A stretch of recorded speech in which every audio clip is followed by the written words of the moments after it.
ਆਪਣਾ friends channel ਦੇਖਣ ਵਾਲਿਆਂ ਨੂੰ ਸਾਰਿਆਂ ਨੂੰ ਪਿਆਰ ਭਰੀ ਸਤਿ ਸ੍ਰੀ ਅਕਾਲ। ਤੁਸੀਂ ਦੇਖ ਰਹੇ ਹੋ ਸਾਫ਼ ਤੇ ਸਿੱਧੀ ਗੱਲ।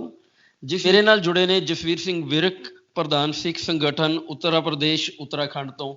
ਜਸਵੀਰ ਸਿੰਘ ਜੀ, ਤੁਹਾਡਾ ਬਹੁਤ ਬਹੁਤ ਸਵਾਗਤ ਹੈ ਜੀ। ਬਹੁਤ ਬਹੁਤ ਧੰਨਵਾਦ ਆਪ ਜੀ ਦਾ ਜੀ।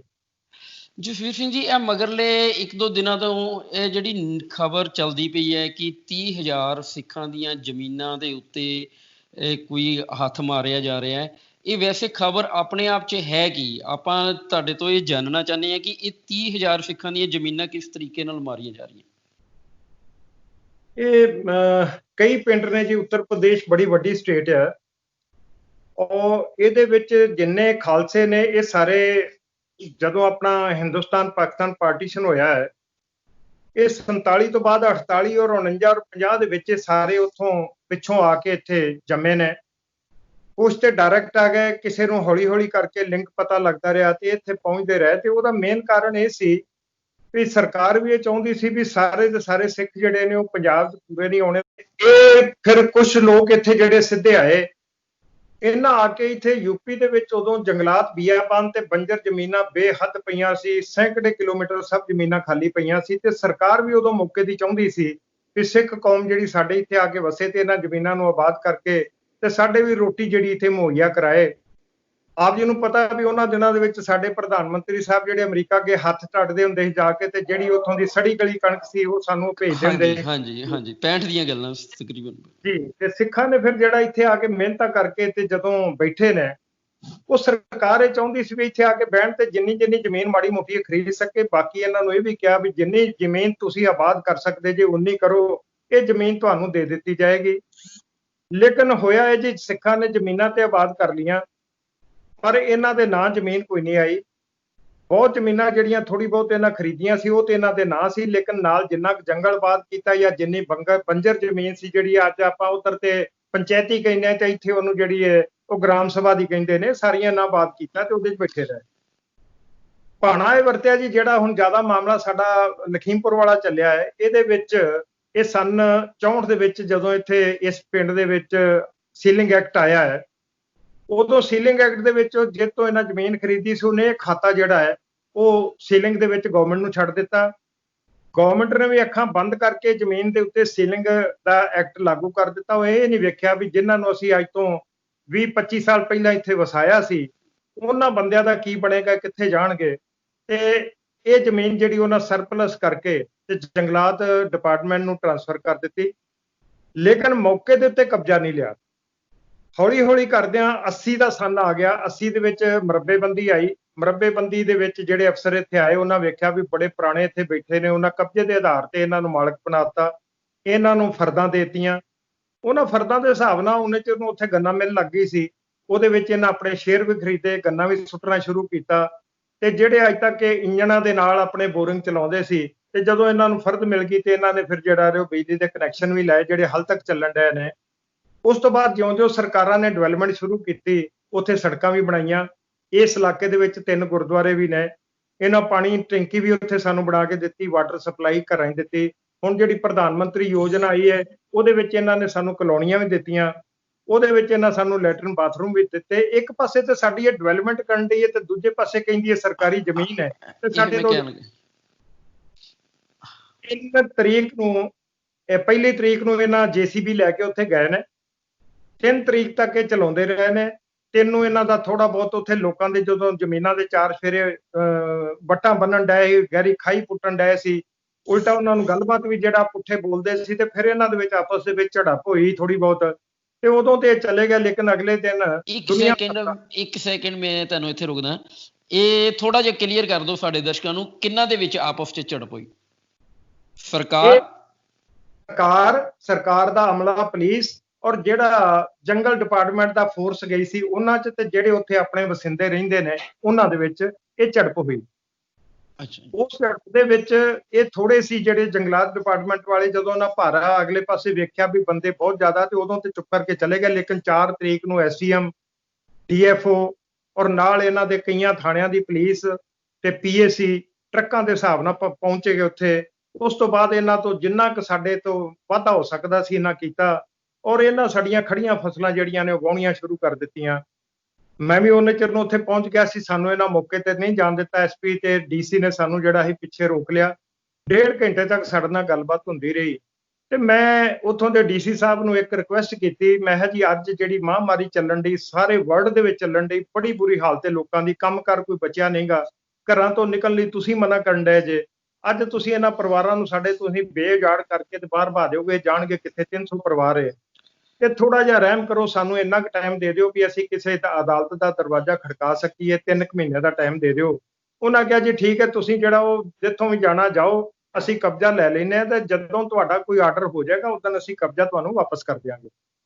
ਤੇ ਮੇਰੀ ਉਹਨਾਂ ਅੱਗੇ ਇੱਕ ਬੇਨਤੀ ਸੀ ਵੀ ਅੱਜ ਸਾਡੀ ਜਿਹੜੀ ਫਸਲ ਗੰਨੇ ਦੀ ਤੁਸੀਂ ਵਾਹ ਦਿਓਗੇ, ਜਿਹੜੀ 1 ਸਾਲ ਦੀ ਫਸਲ ਹੈ, ਅੱਜ 3 ਮਹੀਨਿਆਂ ਦੀ ਹੋਈ ਫਸਲ ਵਾਹ ਦਿਓਗੇ। ਜੇ ਕੱਲ ਨੂੰ 2 ਮਹੀਨਿਆਂ ਬਾਅਦ ਅਸੀਂ ਕਬਜ਼ਾ ਲੈ ਵੀ ਲੈਨੇ, ਸਾਡੀ ਤੇ ਫਸਲ ਬਰਬਾਦ ਹੋ ਗਈ, ਅਸੀਂ ਜਾਵਾਂਗੇ ਕਿੱਥੇ? ਲੇਕਿਨ ਸਾਡੀ ਸੁਣੀ। ਅਸੀਂ ਉਦੋਂ ਹੀ ਫਿਰ ਰਾਤ ਨੂੰ ਮੁੱਖ ਮੰਤਰੀ ਨੂੰ, ਪ੍ਰਧਾਨ ਮੰਤਰੀ ਨੂੰ, ਅਲਪਸੰਖਿਅਕ ਆਯੋਗ ਨੂੰ, ਮਿਨੋਰਟੀ ਵਾਲਿਆਂ ਨੂੰ, ਸਾਰਿਆਂ ਨੂੰ, ਜਿੱਥੋਂ ਤੱਕ ਮੇਰੇ ਤੱਕ ਹੋ ਸਕਿਆ ਮੈਂ ਸਾਰਿਆਂ ਨੂੰ ਚਿੱਠੀਆਂ ਲਿਖੀਆਂ।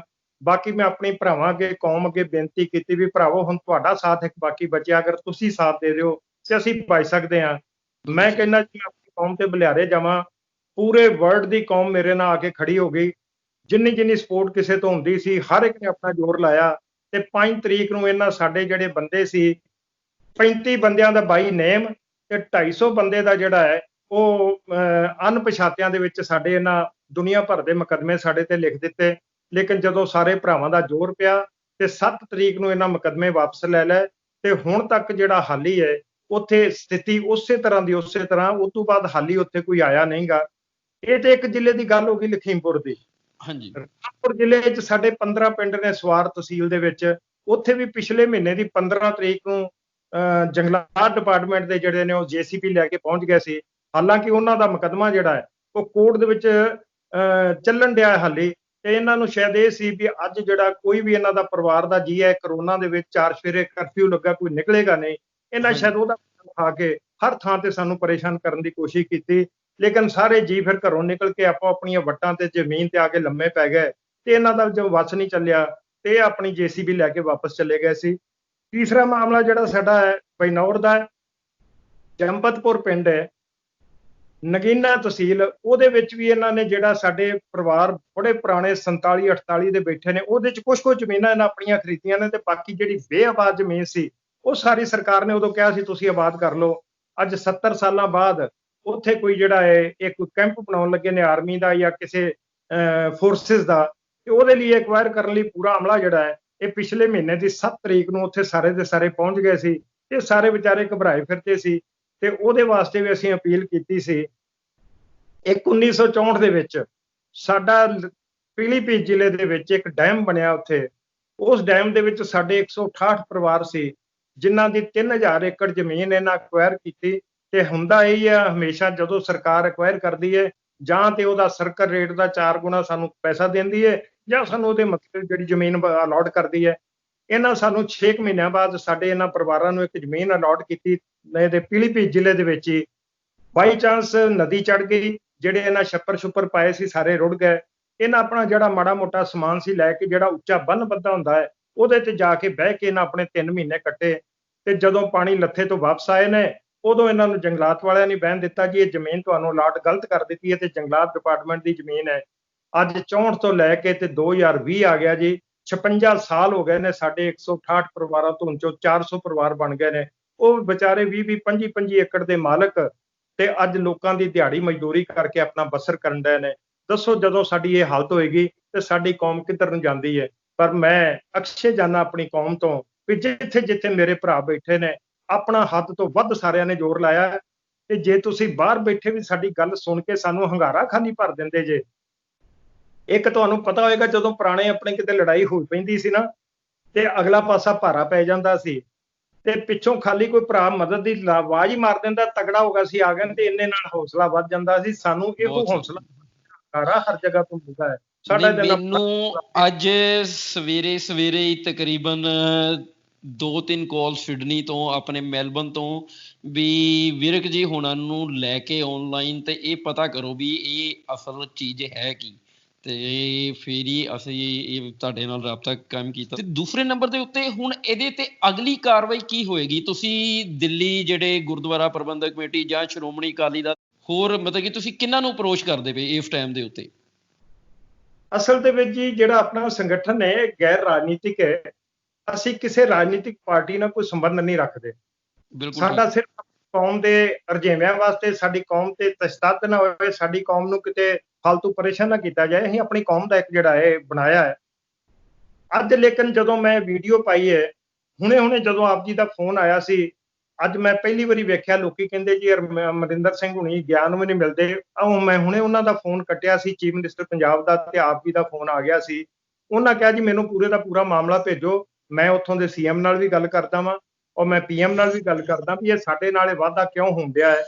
ਇਸ ਤੋਂ ਪਹਿਲਾਂ ਅਕਾਲੀ ਦਲ ਵਾਲਿਆਂ ਨੇ ਕੱਲ ਸ਼ਾਮ ਨੂੰ ਇੱਕ ਪ੍ਰੈਸ ਕਾਨਫਰੰਸ ਕਰਕੇ ਉਹਨਾਂ ਕਿਹਾ ਜੀ ਸਾਡੀ ਕੋਰ ਕਮੇਟੀ ਨੇ 3 ਬੰਦਿਆਂ ਦੀ ਡਿਊਟੀ ਲਾਈ ਹੈ।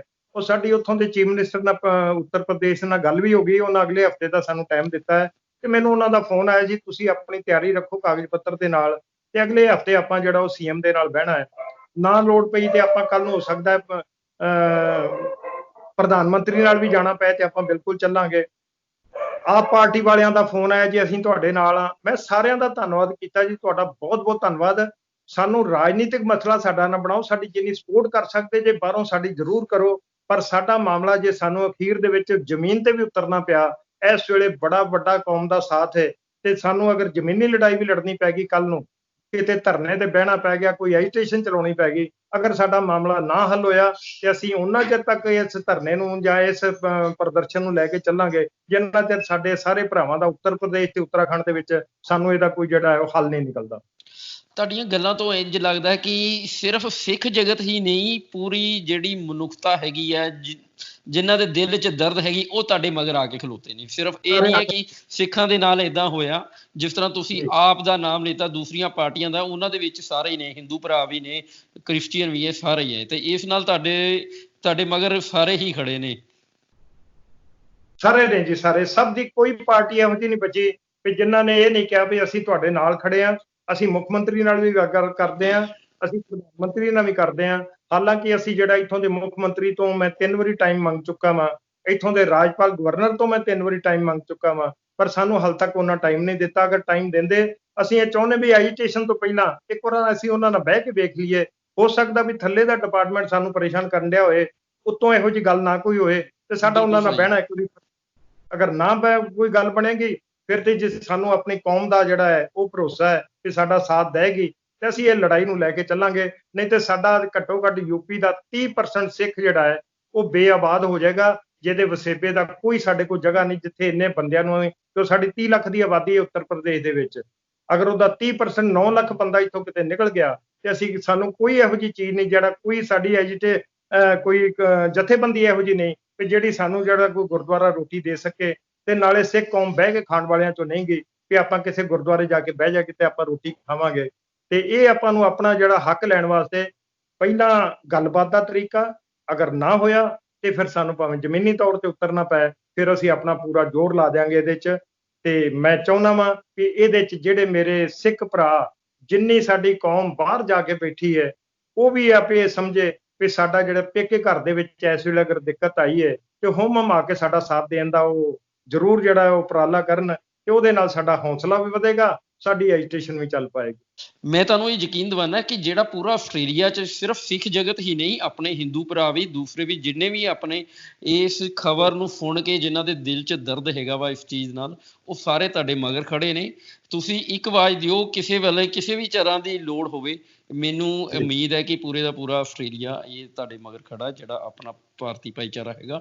ਤੇ ਦੂਸਰੇ ਨੰਬਰ ਦੇ ਉੱਤੇ ਮੈਂ ਤੁਹਾਨੂੰ ਇਹ ਪੁੱਛਣਾ ਕਿ ਤੁਹਾਡੇ ਜਿਹੜੇ ਮੁੱਖ ਮੰਤਰੀ ਯੋਗੀ ਨਾਥ ਵੱਲੋਂ ਕੋਈ ਬਿਆਨ ਆਇਆ ਉਹਨਾਂ ਦਾ ਇਹਦੇ ਉੱਤੇ? ਨਹੀਂ ਜੀ, ਹਾਲ ਤੱਕ ਕੋਈ ਬਿਆਨ ਨਹੀਂ ਆਇਆ। ਮੈਨੂੰ ਅਗਰ ਮਿਲਣ ਦਾ ਸਮਾਂ ਮਿਲ ਜਾਂਦਾ, ਅਸੀਂ ਆਪਣੀ ਗੱਲ ਉਹਨਾਂ ਅੱਗੇ ਰੱਖਦੇ ਜਾਂ ਕਿਸ ਤਰ੍ਹਾਂ ਦਾ ਉਹਨਾਂ ਦਾ ਬਿਆਨ ਹੁੰਦਾ, ਸਾਨੂੰ ਪਤਾ ਲੱਗਦਾ ਵੀ ਹੁਣ ਇੰਨੀ ਹਲਚਲ ਮੱਚੀ ਪਈ ਹੈ ਚਾਰ ਸਵੇਰੇ ਪੂਰੇ ਵਰਲਡ ਦੇ ਵਿੱਚ। ਹੁਣ ਆਪ ਜੀ ਨਾਲ ਮੇਰੀ ਗੱਲ ਹੋ ਰਹੀ ਹੈ ਆਸਟ੍ਰੇਲੀਆ, ਸ਼ਾਮੀ 8 ਵਜੇ USA ਵਾਲਿਆਂ ਵੀ ਕਿਹਾ ਵੀ 8 ਵਜੇ ਜਿਹੜਾ ਲਾਈਵ ਕਰਨਾ ਹੈ। ਤੇ ਜਦੋਂ ਬਾਹਰ ਸਾਰੇ ਚੱਲਣ ਡਿਆ, ਇੱਥੇ ਸਾਰੇ ਪੇਪਰ ਭਰੇ ਪਏ ਨੇ, ਜਿੰਨਾ ਸੋਸ਼ਲ ਮੀਡੀਆ, ਕਿਉਂ ਸਾਡੇ ਇੱਥੇ ਜਿਹੜੀ ਪ੍ਰੈਸ ਹੈ ਉਹ ਸਾਡਾ ਸਾਥ ਨਹੀਂ ਦੇ ਪਾਏਗੀ, ਉਹ ਕਿਸੇ ਦਾ ਸਾਥ ਨਹੀਂ ਦਿੰਦੀ, ਸਿਵਾਏ ਰੂਲਿੰਗ ਪਾਰਟੀ ਤੋਂ ਬਗੈਰ ਉਹ ਕਿਸੇ ਦਾ ਸਾਥ ਨਹੀਂ ਦਿੰਦੀ। ਤੇ ਸਾਡਾ ਸਾਥ ਤੋਂ ਕਿਉਂ? ਬੜੇ ਅਫਸੋਸ ਨਾਲ ਕਹਿਣਾ ਪੈਂਦਾ ਕਿ ਇੰਡੀਆ ਦੀ ਜਿੰਨੀ ਵੀ ਪ੍ਰੈਸ ਹੈਗੀ ਆ, ਮੀਡੀਆ ਹੈਗੀ ਆ, ਉਹ ਬਸ ਇਸੇ ਤਰੀਕੇ ਨਾਲ ਸਰਕਾਰ ਦੇ ਕਿਸੇ ਨਾ ਕਿਸੇ ਤਰੀਕੇ ਨਾਲ ਹੈਗੀ ਹੈ। ਤੇ ਐਨੀਵੇ ਤੁਹਾਡੇ ਆਪਣੇ ਇੱਥੇ ਇੱਕ ਬਲਕਾਰ ਸਿੰਘ ਹੋਣੀ ਮੰਤਰੀ ਵੀ ਨੇ ਉੱਤਰ ਪ੍ਰਦੇਸ਼ ਦੇ ਵਿੱਚ। ਬਲਕਾਰ ਸਿੰਘ ਨਹੀਂ ਜੀ, ਬਲਦੇਵ ਸਿੰਘ ਨੇ। ਬਲਦੇਵ ਸਿੰਘ, ਸੋਰੀ। ਤੇ ਉਹਨਾਂ ਵੱਲੋਂ ਕੋਈ ਬਿਆਨ, ਕੋਈ ਉਹਨਾਂ ਦਾ ਫੋਨ ਕਾਲ? ਨਹੀਂ ਜੀ, ਫੋਨ ਉਹਨਾਂ ਨੂੰ ਮੈਂ ਕਰਾਇਆ ਸੀ ਤੇ ਉਹਦਾ ਉਹਨਾਂ ਕੋਈ ਜਵਾਬ ਨਹੀਂ ਦਿੱਤਾ। ਹੁਣ ਸਾਰੇ ਜਿੰਨੇ ਮੀਡੀਆ ਵਾਲੇ ਨੇ ਉਹ ਮੈਨੂੰ ਜੋ ਪੁੱਛਦੇ ਵੀ ਤੁਹਾਡੀ ਉਹਨਾਂ ਨਾਲ ਗੱਲ ਹੋਈ, ਮੈਂ ਕਿਹਾ ਜੀ ਮੈਂ ਫੋਨ ਕੀਤਾ, ਮੇਰਾ ਚੁੱਕਿਆ ਨਹੀਂ, ਹਾਲਾਂਕਿ 24 ਘੰਟੇ ਮੇਰੇ ਨਾਲ ਲਿੰਕ 'ਚ ਰਹਿੰਦੇ ਨੇ। ਫਿਰ ਮੈਂ ਦੂਸਰੇ ਤੋਂ ਫੋਨ ਕਰਾਇਆ ਤੇ ਜੋ ਮੈਂ ਦੂਜੇ ਤੋਂ ਫੋਨ ਕਰਾਇਆ ਤੇ ਉਹਨਾਂ ਦਾ ਇਹ ਕਹਿਣਾ ਸੀ ਜੀ ਹੁਣ ਤੁਹਾਡਾ ਸੰਗਠਨ ਕਿੱਥੇ ਵੇ, ਪ੍ਰਧਾਨ ਸਾਹਿਬ ਕਿੱਥੇ, ਵਿਰਕ ਸਾਹਿਬ ਉਹਨਾਂ ਨੂੰ ਸੱਦੋ ਤੁਸੀਂ ਉੱਥੇ। ਆਉਂਦੇ ਹੀ ਉਹ ਤਾਂ ਸਾਡੇ ਨਾਲ ਹੀ ਨੇ, ਤੁਸੀਂ ਦੱਸੋ ਕੀ ਕਰਦੇ ਜੇ। ਉਹਨਾਂ ਅੱਗੋਂ ਫੋਨ ਕੱਟ ਦਿੱਤਾ। ਤੇ ਹੁਣ ਜੇ ਇੱਕੋ ਇੱਕ ਸਾਡਾ ਮੰਤਰੀ ਹੋਏ ਔਰ ਉਹ ਵੀ ਸਾਡੀ ਆਵਾਜ਼ ਨਾ ਸੁਣੇ ਤੇ ਫਿਰ ਮਨ ਦੇ ਵਿੱਚ ਥੋੜਾ ਦੁੱਖ ਤੇ ਜ਼ਰੂਰ ਆਉਂਦਾ ਹੈ। ਨਹੀਂ, ਤੁਹਾਡੇ ਤੋਂ ਬਾਅਦ ਅਸੀਂ ਉਹਨਾਂ ਨੂੰ ਫੋਨ ਤੇ ਲੈਨੇ ਆ ਤੇ ਦੇਖਦੇ ਆ ਵੀ ਅਗਰ ਉਹ ਸਾਡਾ ਫੋਨ ਚੁੱਕਦੇ ਨੇ। ਹਾਂਜੀ, ਬਲਦੇਵ ਸਿੰਘ ਜੀ। ਬਲਦੇਵ ਸਿੰਘ ਜੀ, ਅਸੀਂ ਤੁਹਾਡੇ ਕੋਲੋਂ ਜਾਣਨਾ ਚਾਹੁੰਦੇ ਹਾਂ, ਮੈਂ ਹਰਮੀਤ ਬਮਰਾ ਆਸਟ੍ਰੇਲੀਆ ਤੋਂ, ਆਪਣਾ ਫਰੈਂਡਸ ਚੈਨਲ ਤੋਂ। ਜਿਹੜਾ ਵਿਵਾਦ ਨਵਾਂ ਛਿੜਿਆ ਹੋਇਆ ਉੱਤਰਾਖੰਡ ਦੇ ਵਿੱਚ 30,000 ਸਿੱਖਾਂ ਦੀਆਂ ਜ਼ਮੀਨਾਂ ਜਿਹੜੀਆਂ ਹੁਣ ਮਾਰੀਆਂ ਜਾ ਰਹੀਆਂ, ਇਹਦੇ ਉੱਤੇ ਤੁਹਾਡਾ ਕੀ ਹੈਗਾ ਪ੍ਰਤੀਕਿਰਿਆ? ਜ਼ਮੀਨਾਂ ਨੇ ਪੁਰਾਣਾ ਜੇ ਦਰਜੇ ਵਿੱਚ ਜੰਗਲ ਦੀ ਜ਼ਮੀਨ ਹੀ ਦਰਜ, ਇਹ ਕਾਗਜ਼ਾਂ ਤੇ ਪੁਰਾਣੀ ਜ਼ਮੀਨ ਜਿਹੜੀ ਹੈ ਜੰਗਲ ਤੇ ਹੀ ਦਰਜ ਹੈ। ਹੁਣ ਜੰਗਲਾਤ ਵਾਲਿਆਂ ਨੇ ਇਹ ਉੱਥੇ ਮੁਕੱਦਮੇ ਵੀ ਹਾਰ ਚੁੱਕੇ ਨੇ, ਪਰ ਫਿਰ ਵੀ ਇਹਨਾਂ ਦਾ ਕਬਜ਼ਾ ਆ ਜੇ ਤਾਂ ਰੋਕ ਦਿੱਤਾ ਜੇ, ਕੋਈ ਇਸ ਤਰ੍ਹਾਂ ਦੀ ਗੱਲ ਨਹੀਂ ਹੈ। ਮਤਲਬ ਤੁਹਾਡਾ ਕਹਿਣ ਤੋਂ ਭਾਵ ਵੀ ਇਹ ਜੰਗਲਾਤ ਵਿਭਾਗ ਦੀ ਜ਼ਮੀਨ ਹੈ, ਇਹ ਹੁਣ ਇਹਨਾਂ ਦੀਆਂ ਜ਼ਮੀਨਾਂ ਨਹੀਂ ਹੈ ਕਿਉਂਕਿ ਇਹ ਹਾਰ ਚੁੱਕੇ ਨੇ। ਨਹੀਂ, ਮੇਰੀ ਗੱਲ ਨਹੀਂ ਸਮਝੇ ਇਸ ਤਰ੍ਹਾਂ ਨਾ। ਬਹੁਤ ਸਾਰੇ ਪਹਿਲੋਂ ਜਦੋਂ ਜੰਗਲ ਦੇ ਲਾਗੇ ਆਪਣੇ ਕਿਸਾਨ ਭਾਈ ਬੈਠੇ ਸੀਗੇ, ਹਾਂਜੀ, ਤੇ ਉਹਨਾਂ ਨੂੰ ਪੂਰੀ ਤਰ੍ਹਾਂ ਹੱਕ ਨਹੀਂ ਮਿਲ ਪਾਇਆ ਤੇ ਉਹਨਾਂ ਕੋਰਟ ਕੇਸ ਵੀ ਕੀਤੇ, ਕੋਰਟ 'ਚ ਵੀ ਗਏ, ਕੋਰਟ 'ਚ ਵੀ ਕਈਆਂ ਨੂੰ ਰਿਲੀਫ ਨਹੀਂ ਮਿਲਿਆ। ਤੇ ਇਸ ਕਰਕੇ ਉਹਨਾਂ ਦੇ ਬਾਰੇ ਮਾਨਯੋਗ ਮੁੱਖ ਮੰਤਰੀ ਜੀ ਨਾਲ ਗੱਲ ਹੋਈ, ਵਿਚਾਰ ਕਰਨਗੇ ਕਿ ਕੀ ਕਰ ਸਕਦੇ ਉਹਨਾਂ ਵਾਸਤੇ। ਅੱਛਾ, ਉਹਨਾਂ ਨੂੰ ਤੰਗੀ ਨਾ ਆਵੇ, ਕਿਉਂਕਿ ਇਹ ਕਿਸੇ 1, 2 ਜਾਂ 4 ਕਿਸਾਨਾਂ ਦੀ ਗੱਲ ਨਹੀਂ ਹੈਗੀ। ਇਹਦੇ ਵਿੱਚ ਤਕਰੀਬਨ 10 ਲੱਖ ਦੇ ਕਰੀਬ ਆਪਣਾ ਸਿੱਖ ਭਾਈਚਾਰਾ ਜਿਹਦੀਆਂ ਇਹ ਸਾਰੀਆਂ ਜ਼ਮੀਨਾਂ ਵਾ, ਇਹ ਬੜਾ ਵੱਡਾ ਇੱਕ ਮੁੱਦਾ ਲੈ ਚੁੱਕਾ। ਬਾਕੀ ਮੈਂ ਲਖਨਊ ਜਾ ਰਿਹਾ ਹਾਂ, ਮੈਂ ਮੁੱਖ ਮੰਤਰੀ ਨਾਲ ਫਿਰ ਵਿਸਤਾਰ ਨਾਲ ਗੱਲ ਕਰੂੰਗਾ। ਤੇ ਇਹ ਓਨੀ ਦੇਰ ਤੱਕ ਜਿਹੜੀਆਂ ਜ਼ਮੀਨਾਂ ਹੈਗੀਆਂ ਇਹਦੇ ਉੱਤੇ ਹੁਣ ਇਸ ਟਾਈਮ ਦੇ ਉੱਤੇ ਕਬਜ਼ਾ ਕਿਹਦਾ ਹੈਗਾ? ਇਸ ਟਾਈਮ ਕਬਜ਼ਾ ਤੇ ਕਿਸਾਨਾਂ ਦਾ ਹੀ ਆ, ਕਿਉਂਕਿ ਕਈ ਜਗ੍ਹਾ ਦੇ ਉੱਤੇ ਉਹਨਾਂ ਨੇ ਕਿਹਾ ਹੋਇਆ ਕਿ ਕਬਜ਼ਾ ਉਹ ਕਰ ਚੁੱਕਾ ਜੰਗਲਾਤ ਵਿਭਾਗ ਕੁਝ ਜ਼ਮੀਨਾਂ ਦੇ ਉੱਤੇ। ਮੇਰੀ ਗੱਲ ਨਹੀਂ ਸਮਝੇ ਕਿਸ ਤਰ੍ਹਾਂ ਹੈ ਨਾ, ਥੋੜਾ ਰੋਕ ਕੇ ਆਇਆ ਜੇ। ਤੇ ਹੁਣ ਜਿਹੜੇ ਹੈ ਤੇ ਐਕਚੁਅਲੀ 40-40 ਸਾਲ ਦੇ ਬੈਠੇ ਨੇ ਕਿਸਾਨ ਭਰਾ, ਬੈਠੇ ਨੇ ਆਪਣੇ, ਉਹਨਾਂ ਦੇ ਮਕਾਨ ਵੀ ਬਣਾਏ ਹੋਏ ਨੇ, ਸੜਕਾਂ ਵੀ ਨੇ, ਸਭ ਚੀਜ਼ਾਂ ਨੇ। ਇਸ ਬਾਰੇ ਮਾਨਯੋਗ ਮੁੱਖ ਮੰਤਰੀ ਜੀ ਨਾਲ ਗੱਲ ਪੂਰੀ ਕਰਕੇ ਜੀ ਫਿਰ ਗੱਲ ਕਰਾਂਗੇ। ਤੁਹਾਡੇ ਤੇ ਇੱਕ ਸਿੱਖ ਭਾਈਚਾਰੇ ਵੱਲੋਂ ਇੱਕ ਮੰਤਰੀ ਉੱਤਰ ਪ੍ਰਦੇਸ਼ 'ਚ ਹੋਵੇ, ਬੜੀਆਂ ਆਸਾਂ ਤੇ ਬੜੀਆਂ ਉਮੀਦਾਂ ਹੈਗੀਆਂ ਸਿੱਖ ਭਾਈਚਾਰੇ ਨੂੰ ਤੁਹਾਡੇ ਤੋਂ। ਮੈਂ ਬਿਲਕੁਲ ਜੀ ਕਿਸੇ ਵੀ ਆਪਣੇ ਸਿੱਖ ਭਰਾ ਨੂੰ, ਕਿਸੇ ਵੀ ਆਪਣੇ ਕਿਸਾਨ ਨੂੰ ਕੋਈ ਤੰਗੀ ਨਹੀਂ ਆਉਣ ਦਊਂਗਾ ਜਦ ਤੱਕ ਮੈਂ ਬੈਠਾ ਨਾ, ਕੋਈ ਜਾਤੀ ਨਹੀਂ ਹੋਣ ਦਊਂਗਾ। ਚਲੋ, ਬਹੁਤ ਬਹੁਤ ਸ਼ੁਕਰੀਆ ਤੁਹਾਡੇ ਇਹਨਾਂ ਲਫ਼ਜ਼ਾਂ ਦਾ। ਤੇ ਇਹ ਤੁਹਾਡੀ ਜਿਹੜੀ ਆਵਾਜ਼ ਹੈਗੀ ਅਸੀਂ ਉਹਨਾਂ ਕੋਲੋਂ ਪਹੁੰਚਾਉਂਦੇ ਹਾਂ ਤਾਂ ਜੋ ਉਹਨਾਂ ਨੂੰ ਭਰੋਸਾ ਹੋਵੇ, ਕਿਉਂਕਿ ਉਹਨਾਂ ਨੇ ਕੋਸ਼ਿਸ਼ ਕੀਤੀ ਸੀ ਤੁਹਾਡੇ ਨਾਲ ਰਾਬਤਾ ਕਾਇਮ ਕਰਨ ਦੀ ਤੇ ਹੋ ਨਹੀਂ ਪਾਇਆ। ਬਿਲਕੁਲ ਕਿਸੇ ਨਾਲ ਜਾਤੀ ਨਹੀਂ ਹੋਣ ਦਊਂਗਾ, ਭਾਵੇਂ ਕੁਝ ਵੀ ਹੋ ਜਾਵੇ। ਜਸਵੀਰ ਸਿੰਘ ਜੀ, ਤੁਹਾਡਾ ਸਾਨੂੰ ਸਮਾਂ ਦੇਣ ਦਾ ਬਹੁਤ ਬਹੁਤ ਸ਼ੁਕਰੀਆ। ਤੇ ਅਸੀਂ ਤੁਹਾਡੇ ਨਾਲ ਇਨ ਟੱਚ ਰਵਾਂਗੇ ਡੇ ਟੂ ਡੇ ਤੇ ਤੁਹਾਡੇ ਕੋਲੋਂ ਜਾਣਾਂਗੇ। ਤਾਂ ਉਮੀਦ ਕਰਦੇ ਹਾਂ ਕਿ ਇਹਦਾ ਮਸਲਾ ਇਹ ਜਲਦੀ ਹੱਲ ਹੋਏ। ਜਿਸ ਤਰੀਕੇ ਨਾਲ ਪੂਰੀ ਕੌਮ ਤੁਹਾਡਾ ਸਾਥ ਦੇ ਰਹੀ ਹੈ, ਤੁਹਾਡੇ ਮਗਰ ਖੜੀ ਹੈ। ਤੇ ਅਗਰ ਅਦਾਲਤ ਜਾਣਾ ਪਵੇ, ਅਦਾਲਤ 'ਚ ਜਾਣ ਲਈ, ਜੇ ਸੜਕਾਂ ਤੇ ਵੀ ਉਤਰਨਾ ਪਵੇ, ਪੂਰੀ ਕੌਮ ਤੁਹਾਡੇ ਨਾਲ। ਇਹ 'ਚ ਕਿਸੇ ਕਿਸਮ ਦੀ ਡਰ ਤੇ ਨਹੀਂ ਹੋਣਾ ਚਾਹੀਦਾ। ਮਗਰ ਇਹ ਆਪਣੇ ਇੰਡੀਆ ਦੇ ਵਿੱਚ ਇੱਦਾਂ ਹੁੰਦਾ ਹੀ ਆਇਆ ਕਿ ਮਿਨੋਰਟੀ ਦੇ ਨਾਲ ਧੱਕਾ ਹੁੰਦਾ ਆਇਆ, ਮਗਰ ਇਸ ਵਾਰੀ ਇਹਨੂੰ ਨਹੀਂ ਹੋਣ ਦਿੱਤਾ ਜਾਏਗਾ, ਇਹ ਉਮੀਦ। ਤੇ ਇਸ ਦੇ ਨਾਲ ਹੀ ਸਾਫ਼ ਤੇ ਸਿੱਧੀ ਗੱਲ ਨੂੰ ਅੱਜ ਇੱਥੇ ਸਮਾਪਤ ਕਰਦੇ। ਬਹੁਤ ਬਹੁਤ ਧੰਨਵਾਦ ਤੁਹਾਡਾ ਸਾਰਿਆਂ, ਤੁਹਾਡੇ ਚੈਨਲ ਦਾ ਤੇ ਉੱਥੋਂ ਦੀ ਕੌਮ ਦਾ। ਪੂਰੇ ਜਿੰਨੇ ਮੇਰੇ ਵੀਰ ਬੈਠੇ ਨੇ ਸਭ ਨੂੰ ਫਤਿਹ ਪ੍ਰਵਾਨ ਹੋਵੇ ਜੀ। ਵਾਹਿਗੁਰੂ ਜੀ ਕਾ ਖਾਲਸਾ, ਵਾਹਿਗੁਰੂ ਜੀ ਕੀ ਫਤਿਹ।